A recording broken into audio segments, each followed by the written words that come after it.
Tocantins, né? Rodovia Filé aí. Plantação de milho. Fazenda logo ali, Chapadão.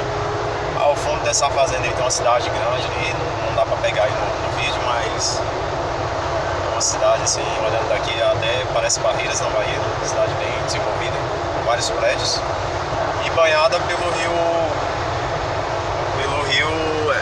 Tocantins, né? O rio Tocantins ele passa aqui bem ao fundo dessa fazenda aí, uns 5 km pra baixo aí. E a região aqui é bonita, asfalto bom, natureza, chove muito, muita fazenda aí, ó, né? Dá pra vocês perceberem. E o Tocantins aqui, vou falar a verdade, viu? Tá batendo a pau aí em muita região aí do Oeste Baiano.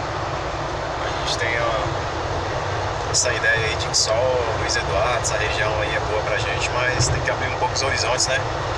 Tô aqui já há quase 500 quilômetros aqui de Luiz Eduardo.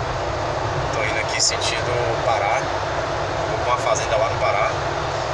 E tá me surpreendendo essa região aqui em termos de desenvolvimento. Eu acho que aquela cidade lá no fundo lá deve ser Gurupi ou Paraíso, né? Não sei direito, tem que olhar no mapa aqui. Mas é uma cidade top aqui, a região me parece ser muito promissora. Beleza? Valeu, galera. Fui.